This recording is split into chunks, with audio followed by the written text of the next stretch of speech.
Hey everyone, it's your host Marcus Norman of Financial, forgive me, a Gentleman Style Podcast Show. I'm excited because we are going to talk about one of my favorite topics today is financial literacy and wealth and money and all the things in between. And I found you guys a very special guest who is here on a Gentleman Style Podcast Show, and he said yes to my excitement and maybe to his excitement. I hope he's excited. I'm excited to have him here. He's a financial advisor and the owner of New Money, New Problems, a financial advisory firm serving first and second and new generation high income earners who were never taught how to manage their money. And as a certified financial planner and his company and a certified student loan professional, he focuses on increasing financial literacy for those who are navigating making money while also juggling multiple priorities at the same time in this complex world. So, without further ado, help me welcome my special guest, my new friend, Mr. Brenton Harris, coming to the Gentleman Style Podcast stage. Help me welcome. This man is fantabulous. Welcome, sir. How are you? I'm doing well. Thank you for having me.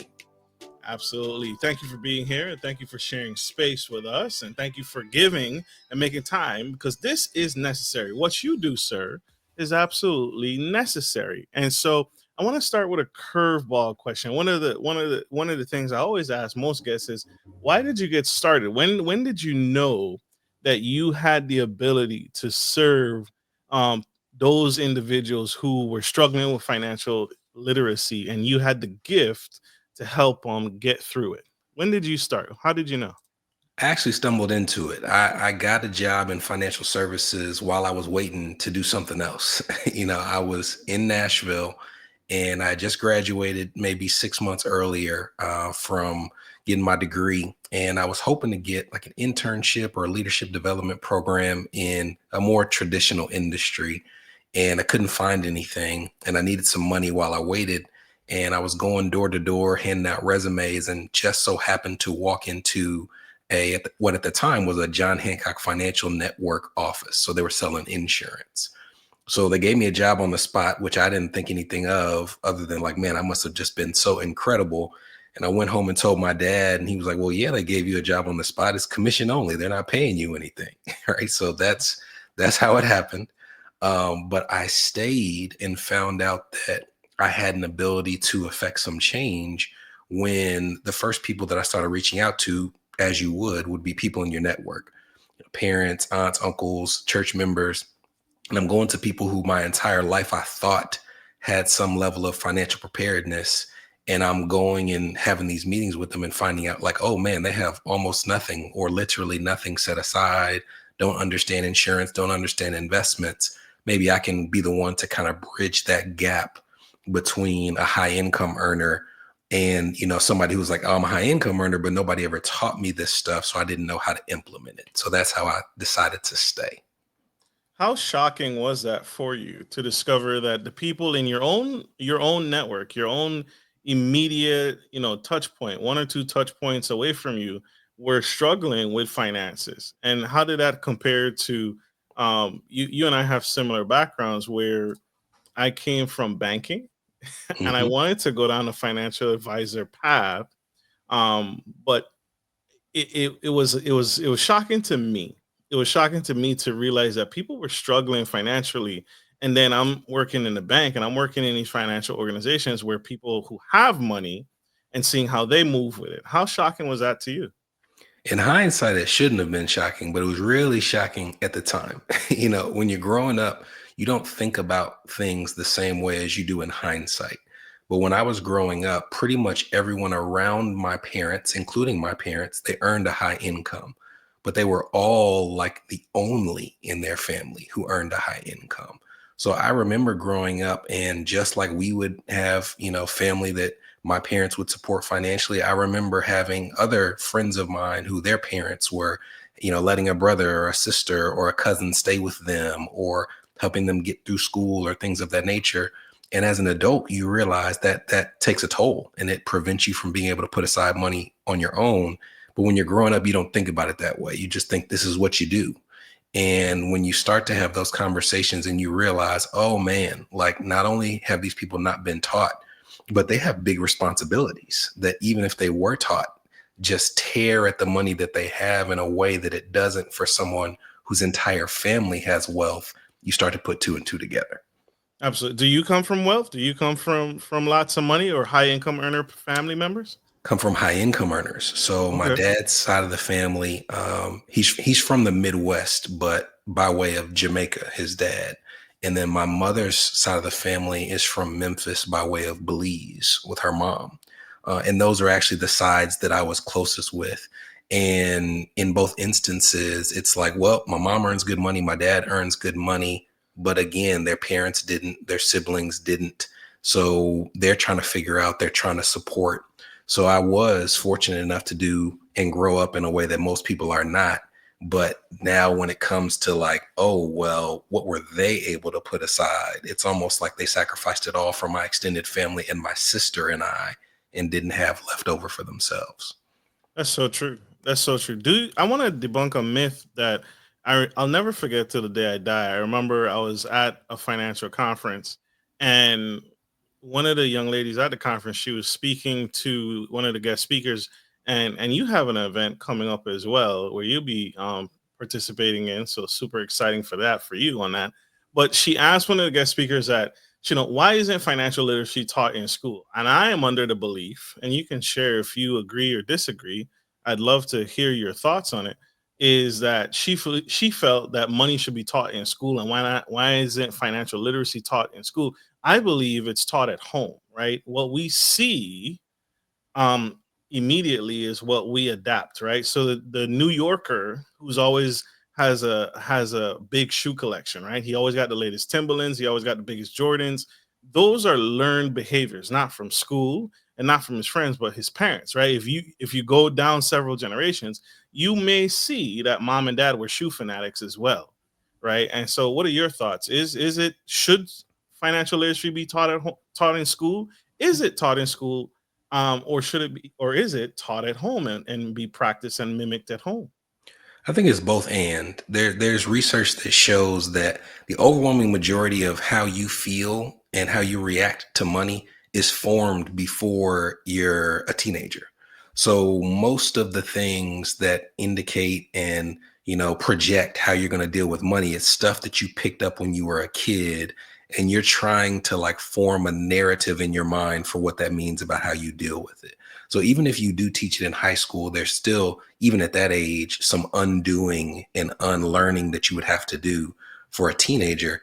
I think it's hard to integrate into the school system, although there are some schools that do it, because number one, it's definitely going to have to be an elective, right? We're not yet to the point where they're going to let it be a core class. And then who's going to teach it? Is the teacher going to give up their spare time to do an elective that they're probably the one pushing the school to offer, which is what I've seen, where it's like, hey, this school over in East Nashville offers financial literacy, but it's really because there's just one or two teachers that really are passionate about it and keeping it alive. Until the entire school system or the entire county says this is something we need to offer, it's just going to be a fringe program. And I also have thoughts about how do you teach a kid financial literacy or a teenager financial literacy. I would want it to be really unbiased. I would want you to be teaching the basics of credit and financial literacy without teaching like, here's my quote unquote philosophy on how to build wealth. Because I think that they're too young for you to kind of like mold them based on what you think about money. It should just be, here's the basics on how it works. And let them decide for themselves. Exactly.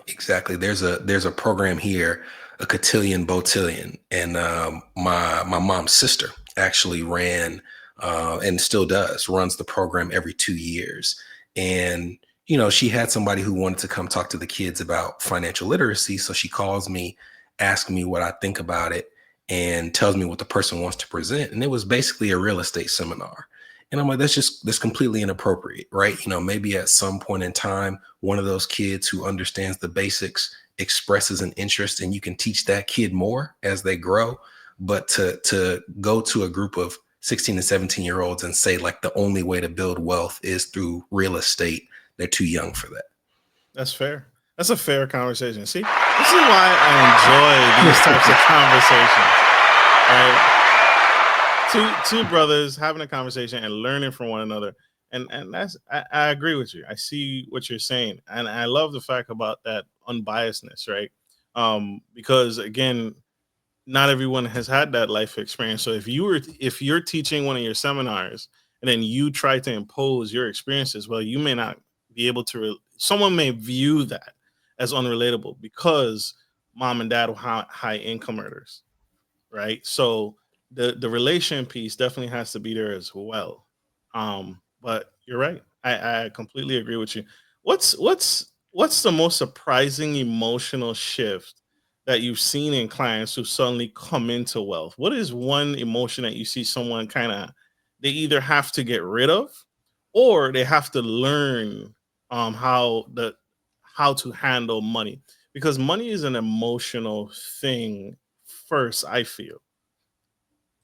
There, if you come into like a big sum of money, which is it's all relative, right? So, $10,000 may be a big sum of money to someone, and for another person it's $1 million.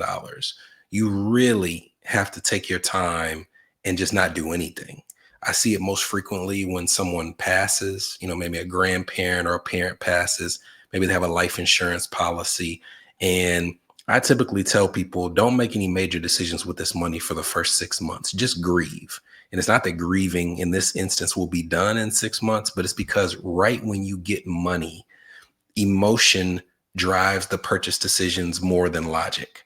So you may, if you hate debt and you've been sitting watching it for your entire life, just pay off a bunch of debt immediately, when in reality, some of those maybe you should have left alone. Maybe you never had money and you've had some things that you wanted to buy, for all these years, and you just go on, a shopping spree.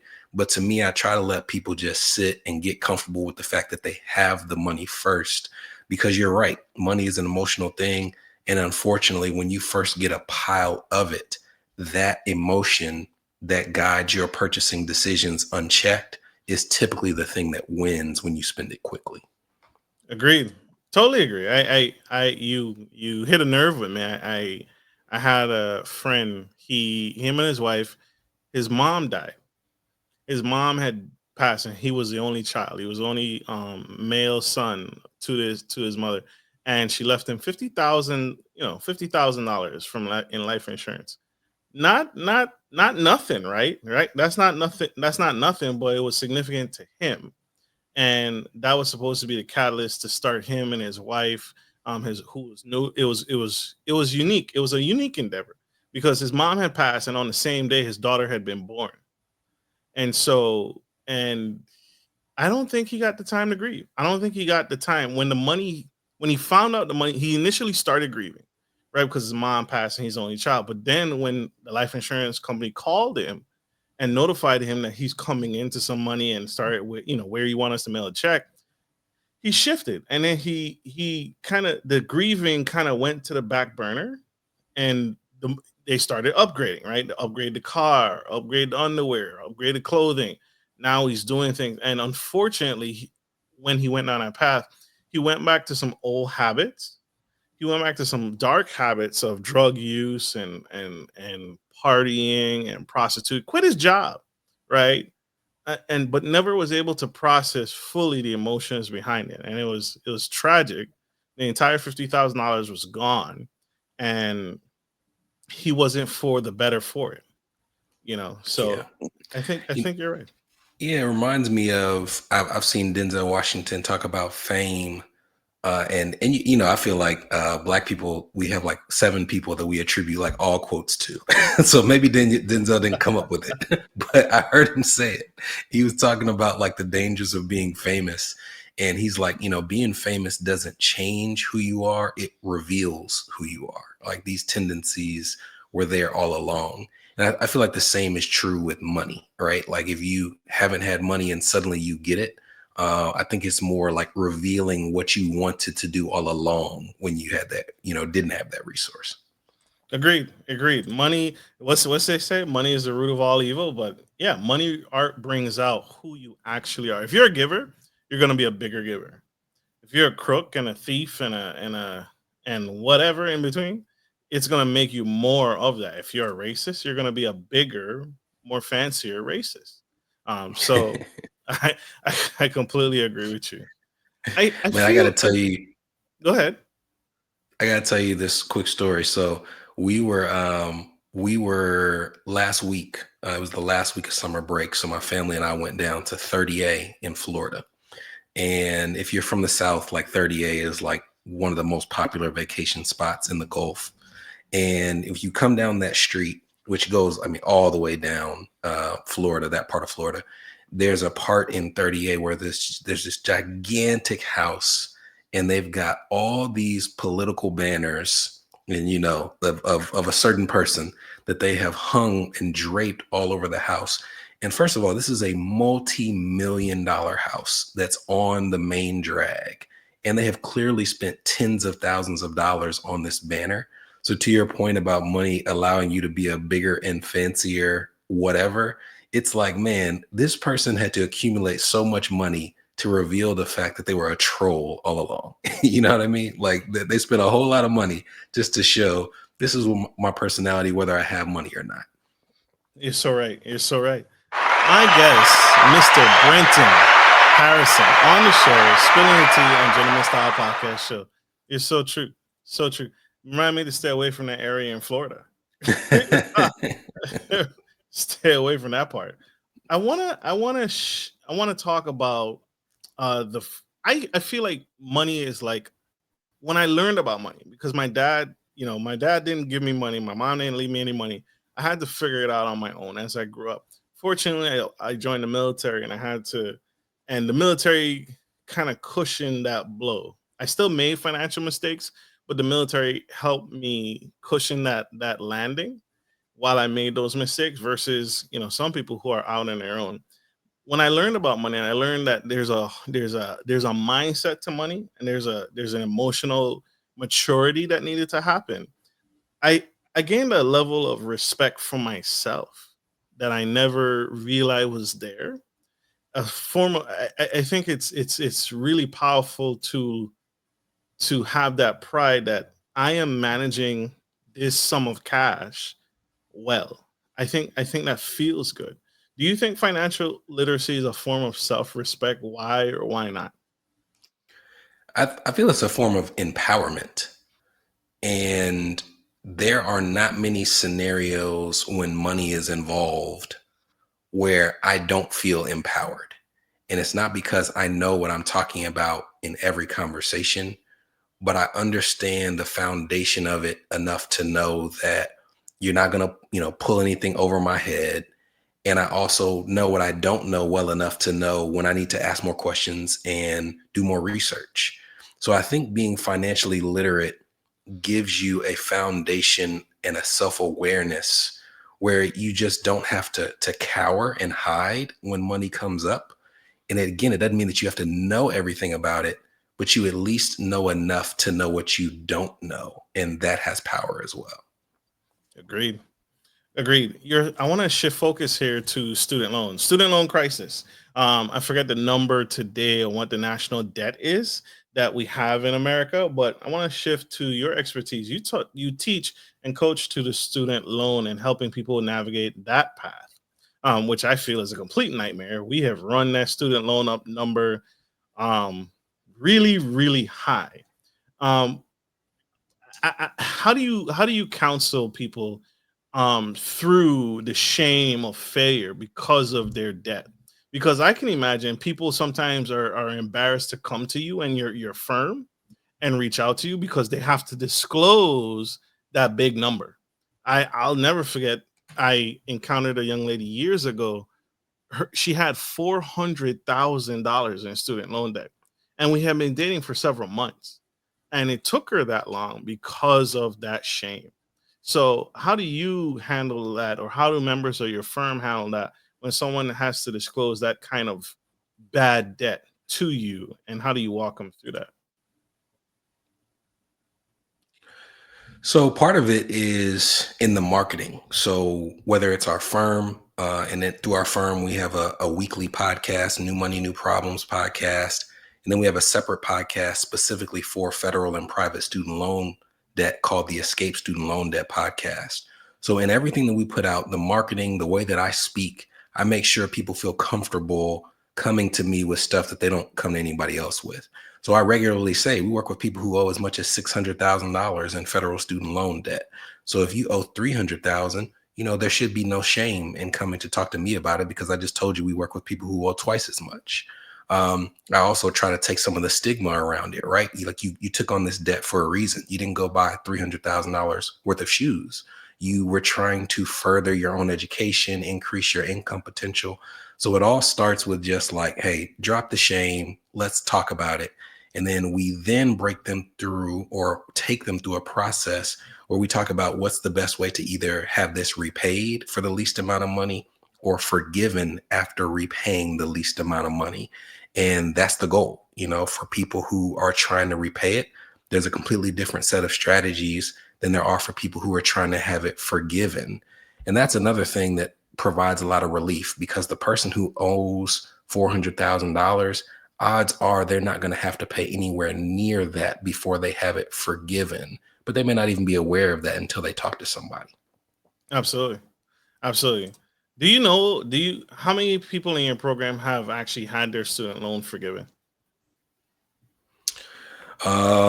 So I would be giving an estimate, but I can tell you specifically in 2023 and 2024, when they were doing a waiver for public service loan forgiveness and income-driven repayment plan forgiveness, we had over $2 million worth of student loans forgiven in that stretch. And I would say at least 4 or 5 of those were through public service loan forgiveness. And then another, maybe 2 or 3 through income-driven repayment plan forgiveness. So we have those people every year, where there's people in our community who say, hey, we just had 100 or 200 or $300,000 worth forgiven. But that was like the craziest stretch, where it's just like, because of that waiver, week after week, we're getting people emailing us, hey, 50,000 here, 75,000 there, which was really rewarding. That is very rewarding. That's gotta be that's a testament to what you and your company does. Incredible. Is it so? It's not too late for someone who's amassed an enormous amount of debt. It's not too late for them. No. The odd thing about student loans is, as terrible as they are one of the most flexible forms of debt that you will find in the finance world, in terms of how you repay it, what to do when you can't repay it, whether you have to repay it in full. The problem with it is, even though it's very flexible, understanding your options is truly like learning a new language. And there's all these rules, almost like learning English, where it's like, is it there or there? Well, it's the same. Well, is it THEIR? Like, what's the difference here? It's the same with federal student loans, where it's like, oh, I need to consolidate my student loans. Well, I only have one loan. Well, I know that makes sense, because like, you shouldn't be able to consolidate one thing, but with federal student loans, you can consolidate one loan. Like, there's all these little rules that you have to understand in order to leverage that power. Incredible. I love this.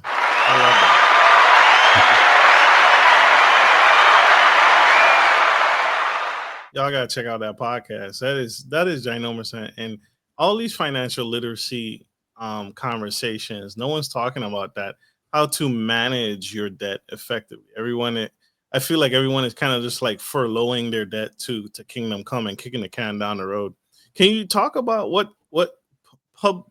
public service positions are?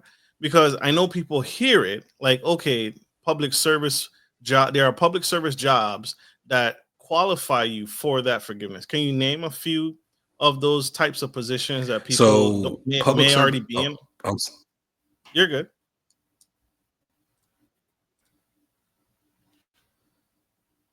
Are you there?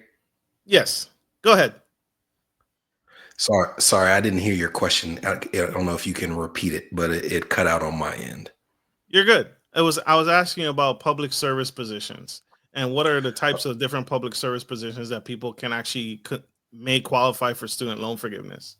Sure. So public service loan forgiveness, it gets confused with a repayment program. So a lot of people, when they're trying to repay their loans, they'll say, I want to sign up for the public service loan forgiveness repayment program. And it's not a repayment program. It's a forgiveness program that has 3 rules. The first rule is that you have to have direct loans. It's a type of student loan that they will forgive under that program. The second rule is that you have to be repaying it using a certain type of repayment program called an income-driven repayment plan. But the third, to your point, is you have to have an eligible job. An eligible job means that you work for a nonprofit or a government entity for at least 30 hours per week, or you can combine multiple employers to total up to 30 hours a week. So if you work for a 501c3 nonprofit and you work 30 or 40 hours a week, you're eligible as long as you're meeting those other two requirements. If you work for a government institution or an educational institution, you're eligible. But also, if you're part-time at two different employers that qualify, and maybe you're working 15 hours here, 15 hours there, you can combine that to equal eligible employment as well.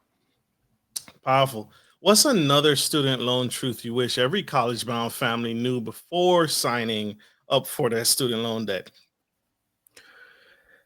Not every degree is worth taking out student loan debt for. And Ooh, I you think said it. that, I think that that is something that with good intentions, people don't want to talk about. And nobody wants to tell a person, oh, you shouldn't go to the college of your dreams and pursue the major of your dreams. Because that's disappointing to say to a child, right? Or 18-year-old.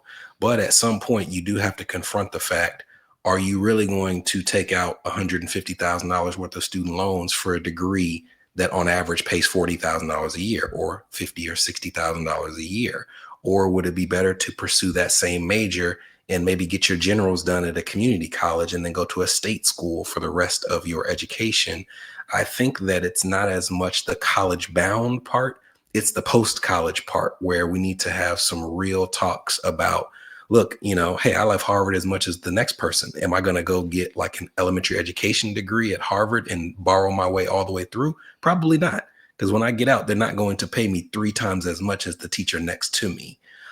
So I think that we just need to be transparent about the fact that, like, when you borrow money, this has to be repaid. And even if you're not borrowing money, to me, I remember my wife when we were in school, she switched majors. And her mom was worried about it at the time because she was like, I'm worried that you're not going to be able to find a job in that major. And it was really upsetting at the time. But in hindsight, I at least recognized the fear of a parent of like, man, I'm out here in this world and you haven't yet gotten out here yet. And I'm just trying to express that like job stability can help dictate what you pursue in school. But who's going to tell a person in school that that job market may not be that stable if their parent or their loved ones aren't willing to? I heard all the yelling and all the kids watching you right now screaming, how do you mean I can't get underwater basket weaving? That's my dream. That's my heart. Right. But that's why I clinched when you said, ooh, that's the truth. A family, the gentleman is from, the Philippines, and he said, had a great job, high income earner father. Um, and he told all his boys, I'll pay for college. I'll pay everything, put money in pocket, the whole nine. But it has to be in STEM, one of the STEM fields, right? Because those are the high income earning fields: medical, science, technology, engineering. If it's not, or education, depending on the level of education. But math, right? Mathematics. If you had to go to school and do something in STEM, and that was the one rule he had to go into college. Do you think that's bad parenting or good parenting? And do you think that's the kind of level of honesty that we need to have as parents? I would never call someone else a bad parent. I'll say it's not something that I would do. I think it would be a little overly prescriptive for me, where I'm like telling you what you should learn. I am more of an advocate of, let me at least try to paint the picture of what I've seen when you leave, right? So it's like, if you, after we have this conversation, do decide to pursue that degree and you do end up with some of those struggles, at least let it not be the case where you didn't hear from anybody that it could happen, right? And I've seen this in my own family. I have a lot of cousins. We're spread out by a good range when it comes to ages. There's two of those cousins that are kind of considered the babies of the family, and one of those babies, grown now, was pursuing their profession and was taking out loans to do it. And to me, I'm like, I'm not going to tell you not to pursue it, but understand, like right now, you're getting all this counsel from parents and aunts and uncles. When you leave with this debt, it's on you. You're going to be grown with it. There's not going to be anybody to turn to. This is your debt. So as long as you're comfortable with what that looks like, and we can talk about what that looks like, you can do whatever you want to. I just think that we assume that a 17 or an 18-year-old can't take the conversation of, yeah, you can pursue degree XYZ, but like, let's look at the job market, right? Like you'd have to be the best in the world to make this, but look at how much you're borrowing to get this degree. Is it worth it? That's up to you to decide. But we're going to have this conversation. Yeah. Yeah, totally. That's a good conversation. Better than how I put it. Better, surely better than how I put it. I see both sides of the coin. I think that parent was, I think his intentions were good. He's like, he's not saying you can't go to college, right? But yeah, to incentivize you so I can ensure, I think that's every parent's, father, mother's concern, is to ensure that if I leave this world, you know, uh, that my offspring will be okay. And I can see some love and heart behind it, even though it sounds cold and it feels cold, and it's like, "Hey, you telling me I can't go to college?" No, I'm saying you can go to college, but this is the criteria in order for me to help you with it. You Yeah. can go and take out the $100,000 loan if you want to be a mechanical engineer, or you want to be a ballerina, or you think you have a chance in Hollywood, or you think you have a sports, if you're sports inclined, and you have a good, you're athletic. My child is athletic. If you think you can do it, by all means go ahead. I'm not stopping you, but to gain my full support, gain his full support. um yeah, it was interesting perspective for me to hear that on the outside, listening in to him talking to his boys, his sons, because his Yeah. sons his sons is his future. Your boys are your future, And, right? and there's some fear there. And that's why I said I would never call someone a bad parent, because it's like I can hear even in the request or the demand, like I want so badly for you to be okay out here, and here's the path that I think is the best chance of you being okay. And it's funny because I grew up in a community where I talked about a lot of the people around me were high income earners. Most of them were Caribbean, West Indian, or African, and they were even if they had like a traditional career like medicine, they were all entrepreneurs, right? Like almost all of them had like a side hustle, just like that mentality, like they're doing something on the side, or their entrepreneurship is their main thing. But funny enough, none of them wanted their children to be entrepreneurs, right? Like we all Mm. want a life that's slightly less stressful for our children than the life that we lead. In facts, in facts. I was listening to another podcast, and they were saying that's what they do. They interview entrepreneurs and professionals like yourself, and the most interesting thing I ever heard is they asked this entrepreneur, "Would you do it again?" And he's like, "Absolutely not. It is hard.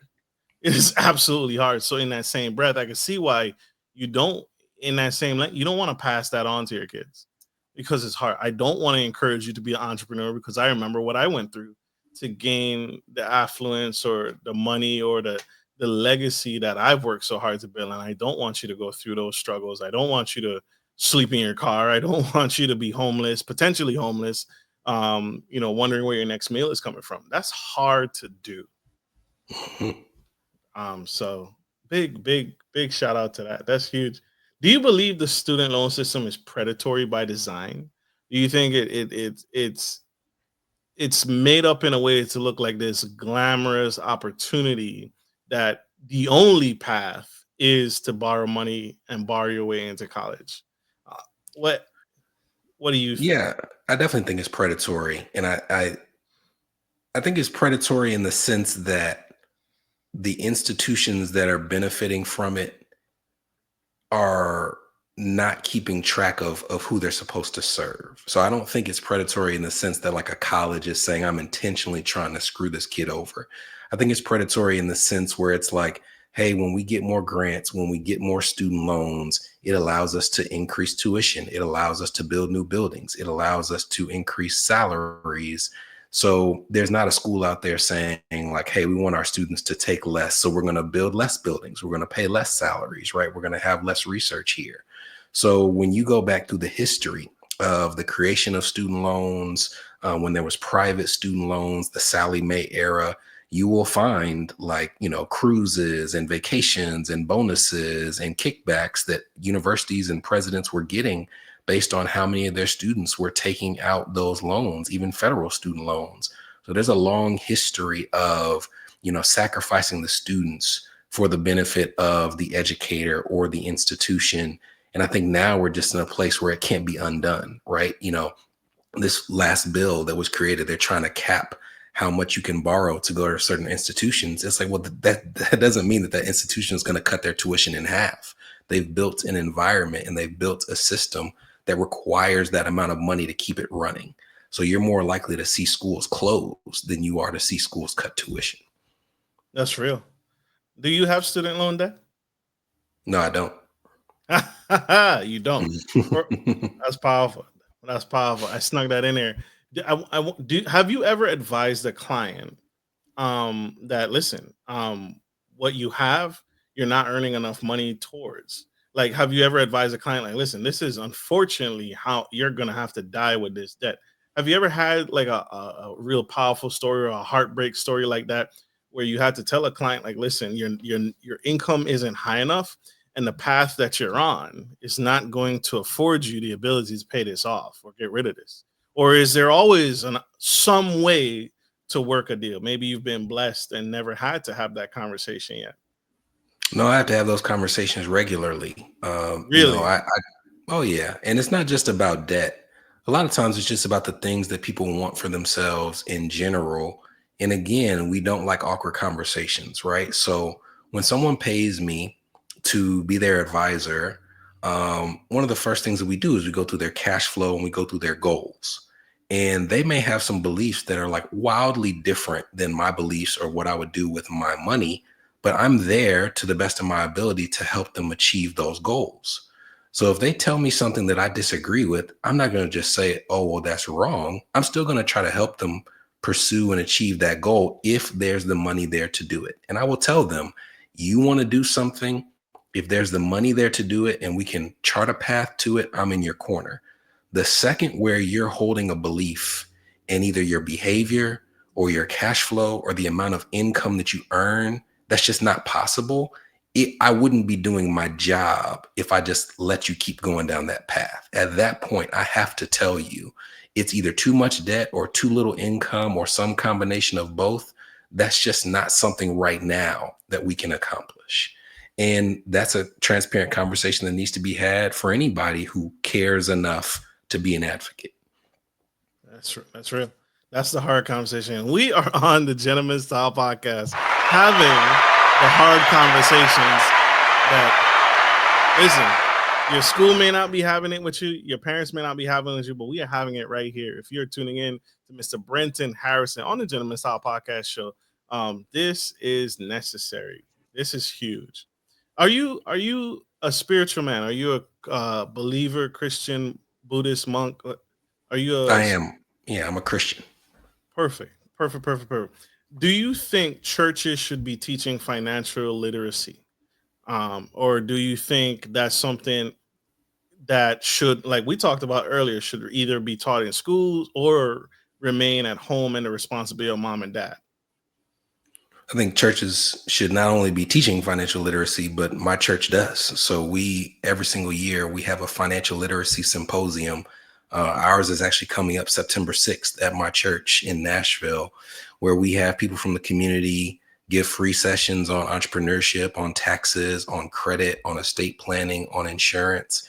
I think the church is the place for whatever the community that they serve needs, right? So we do blood drives at our church. We have a pantry at our church for people who are low income and need food for their family. So if you're a church, you're supposed to be serving the community. If the community needs financial literacy, I don't believe in the mindset of, well, this is, that's not something that should be discussed in the pulpit. And growing up, we've had pastors in our church who were hesitant to talk about money openly in the pulpit. And to me, that's insane to me, right? There's only but so many ways that you can teach Daniel in the lion's den without eventually saying, like, what is it y'all actually need week to week? And let's provide that. That's free. That's real. That's real. I'm glad you said that. I'm glad you said that. I know finances in church often get a negative spin, especially when you see the things on media, like what kind of house that the pastor drives, not house he drives, the car he drives, the house he lives in. Oh, this pastor has a helicopter. This pastor has a private jet. I know finance and churches don't go hand in hand, and it's often taboo. And so I appreciate and respect that your church is pushing the agenda and they're helping the community, truly helping the community with the financial education piece, because the church recognize that that's lacking in the community that it serves. So shout out to you. Shout out to are you leading that, you said? So I'm on the planning committee. So I would never, pretend to say that it's just me. But it's a committee that we've had, I believe, since 2018. We paused a couple of years for the pandemic. But we were just trying to think of ways that in our area, which it's interesting because I think it's more of a lesson in police profiling than it is the area itself. The zip code that our church is in is one of the 2 zip codes in the country where if you're a Black man, you have the highest likelihood of being incarcerated in the country. So we were trying to think of ways that people who are not already Christian would come in the door. And one of the ways we thought of was financial literacy. And like I said, we've since expanded, not our committee, but the church wide, into other things like mental health and general health. But if a church exists, I think we too often kind of close the doors, and the people who are already inside are the only ones that we minister to, as compared to, hey, there's people on this street who don't come every week, but they need something too. That's real. That's real.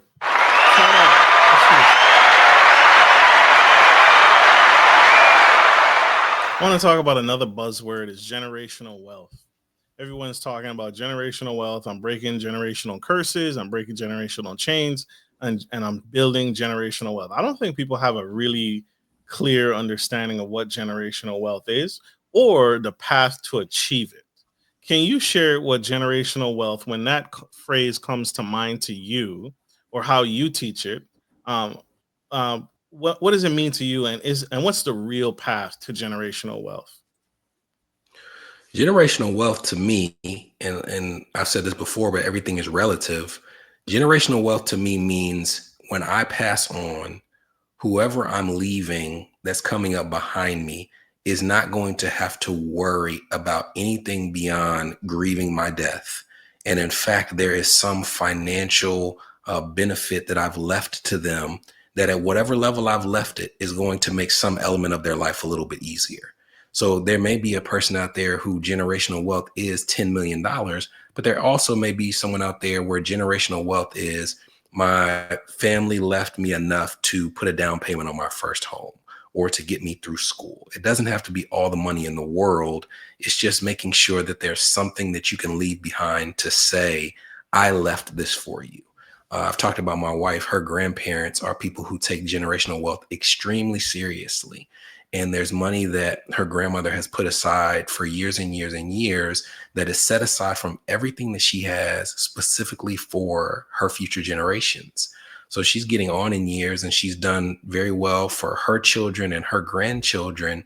And we were up visiting her recently, and the conversation that she was having is, now I have a great grandchild, and that great grandchild may not remember me, but I want to put something aside financially so that I can say there's something that I left for this child. And to me, that's generational wealth. Absolutely. I want to stick right here for one more minute, and I want to encourage people. I need people to sign up to your church's financial literacy course, because you stoked the fire in me when you said leave enough money behind to buy your first house or my child's first house. I saw that play out, right? And I saw that play out. I think too many times we make the mistake of leaving behind cash or leaving behind assets without the financial literacy with it, right? Because I saw that play out where a mom and dad worked their butt off and they bought their daughters. They had two girls. They bought their daughters two houses on the adjacent side of a street. So the sisters were always next to each other and they always had family next to each other, right? But because those daughters, his girls, their girls had no financial understanding, no financial literacy, the houses fell apart and they were destroyed. And now those women reside in apartments today. And so that is a one thing I think we miss out on. Too many people get hung up on. I'm leaving generational wealth. I'm buying my child this mobile home park or this mobile home, and I'm turning it into an investment property. And then I literally saw it. She brought her daughter on the live, and the daughter had no clue what this even meant or how significant it was because the daughter lacked the financial literacy. And so I really need people to hear what you're saying. I also need people to get involved, right? Get involved with educating themselves on how to handle money. So when and if mom and dad do something like that, you know how to handle it. Do you agree? Yeah. Yeah, I agree. And I think that that is part of generational wealth. When I said, there's levels to money, but there's also levels to literacy and education as well. There are conversations in most facets of life for things that I've gone through or will go through that I've had conversations with my dad about, right? Like whether it's marriage, whether it's parenthood, whether it's entrepreneurship, there's a conversation that's had about like, here's something that he went through that he wants me to understand. And I think the same is true with money, right? Like one of the things, and I understand the reasons behind it, but one of the things that drives me crazy is when an older person who has money doesn't want to talk about their affairs with their children and their grandchildren, right? Like, don't ask me about it. You can deal with it once I'm dead. And to me, I'm like, that is such a lost opportunity to tell them how you got it, what you want to happen to it when you die, and have some conversations. And I think that that's something that you should want to do. Absolutely. Help me right now, right? You the beautiful thing about podcasting, you get to be selfish, right? And ask questions. So that what you just said is powerful because I just had that kind of conversation and was shot down. I reached out to my parents and I said, Mom, Dad, I think you guys need to have the conversation about money and what you guys want to happen to your estate while you guys are living. It shouldn't be, I agree with you. I feel like it shouldn't be this big surprise after you're gone. And then here's a will or here's a recording of you playing what you want to happen with the division of your assets. That is a setup, right? And I think why not have those conversations while we're alive? So I can tell you, Mom, Dad, I don't really like the biggest example you gave earlier, you shared it earlier, leaving behind real estate, leaving behind an asset, leaving behind a house or money to buy your first house.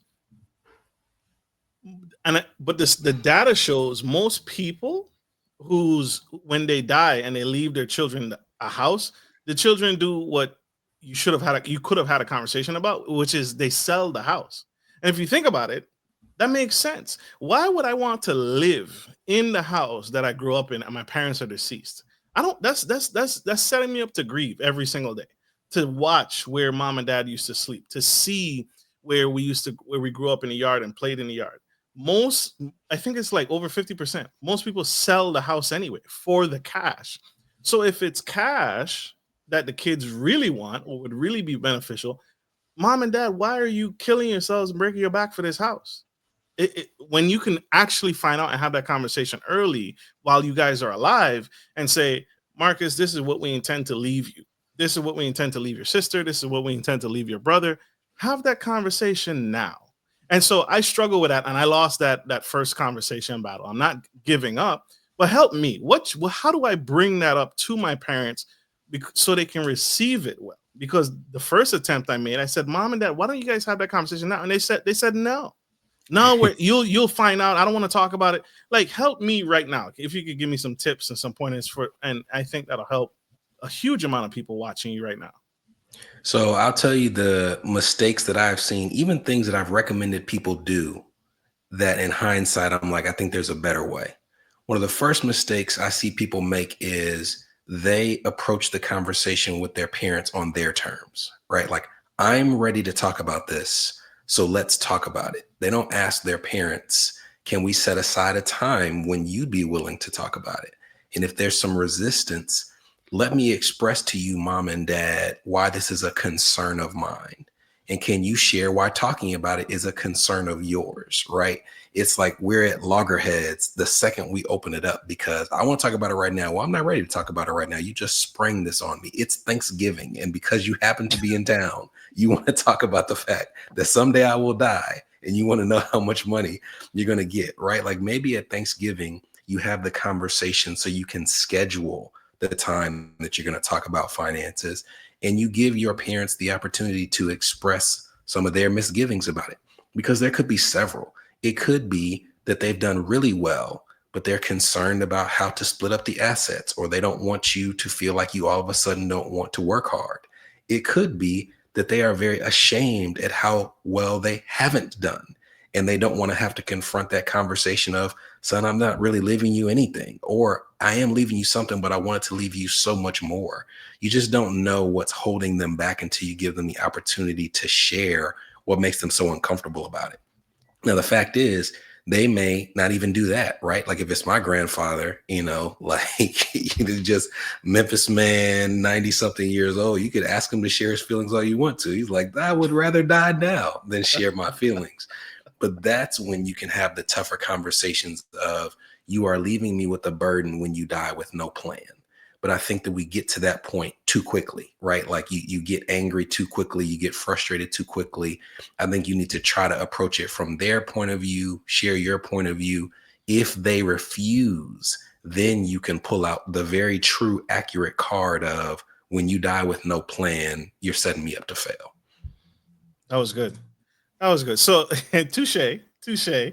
I probably did approach it, or and you're right. You're right. That is because we're talking about death, right? And no one wants to talk about your death. No one wants to talk about them not being here. So, touche. I point to you, sir.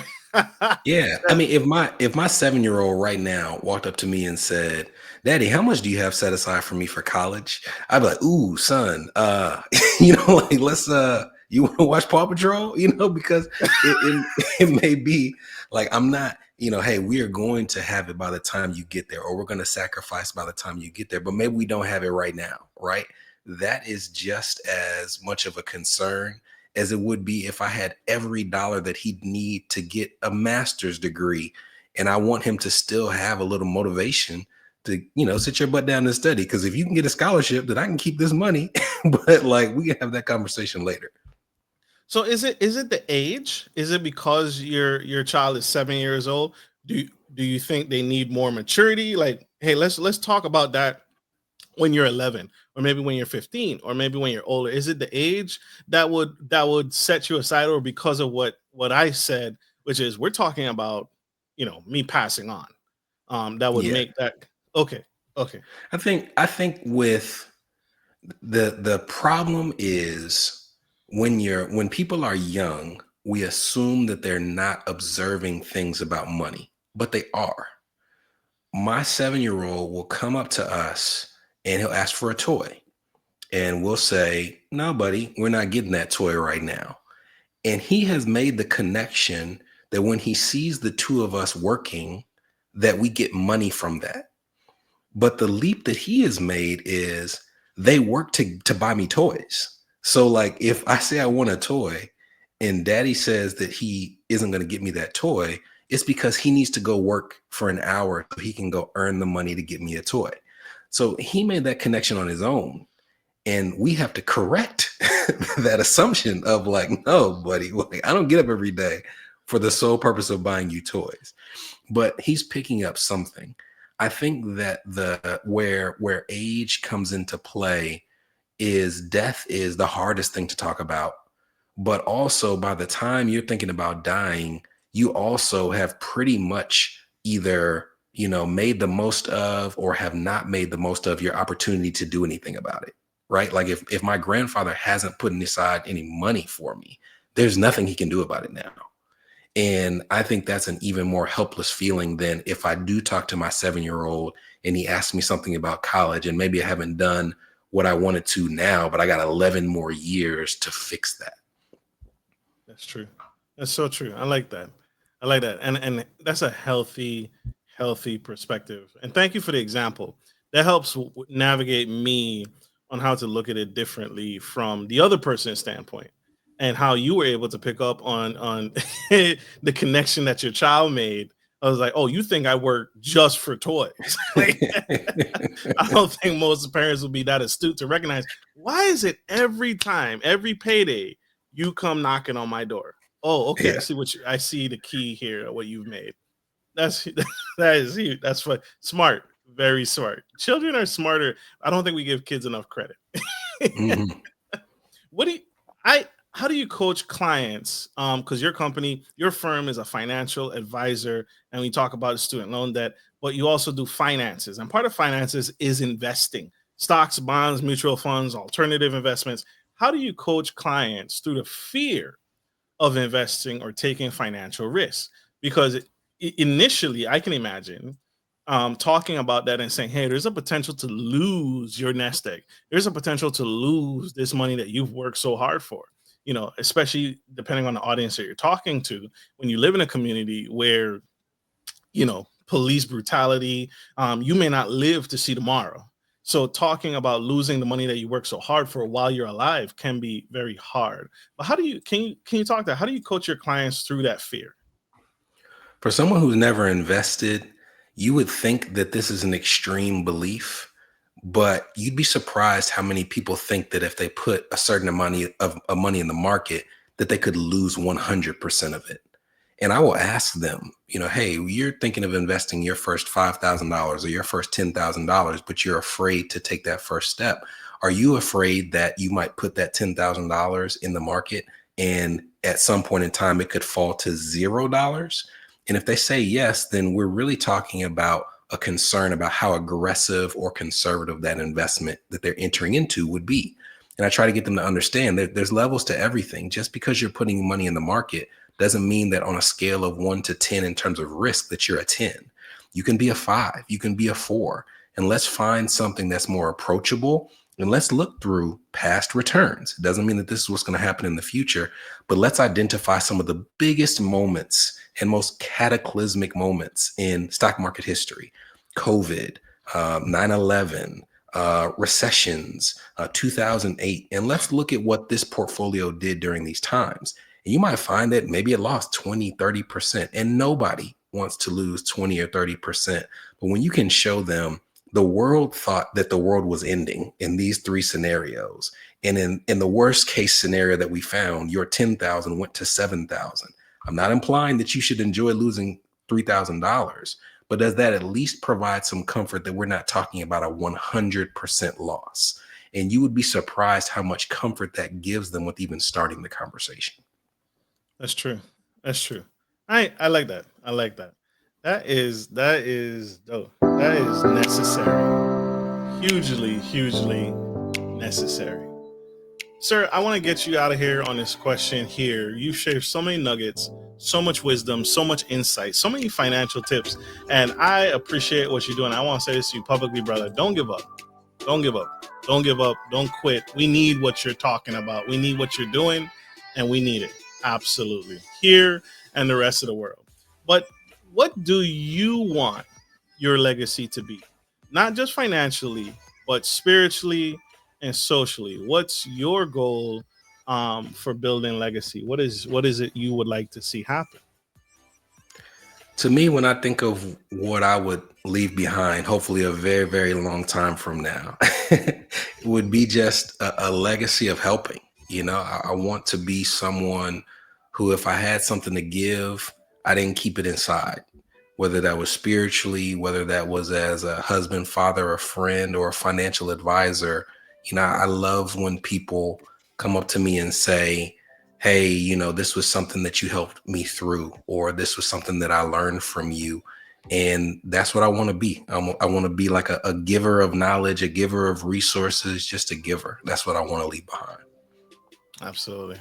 Love it, love it. And you can tell, you can see it, y'all, throughout this entire episode. He gave. And so, how can people connect with you? How can people subscribe to you? You mentioned your podcast, your great podcast. How can people learn more? The train has left the station, but it's not too late for anyone to hop on board. How can we find you, brother? The best way to find me is newmoneynewproblems.com/subscribe. So if you go to that, you can join our email list. You'll hear not only about our firm, but also the New Money, New Problems podcast, the Escape Student Loan Debt podcast, different events that we think will be valuable to you financially. It all starts there. Love it, love it, love it. Super dope. Hey, y'all, we are out of time. We got to let this incredible man go. He has many more lives to change, many more people to impact, and many more communities to help share these financial nuggets. So, like we end every show, take care of your friends, take care of your family, and always, always take care of business. This is Marcus, your favorite host, and the incredible Brenton Harris of New Money, New Problems. Check him out. Go subscribe, y'all. Love you. Bye.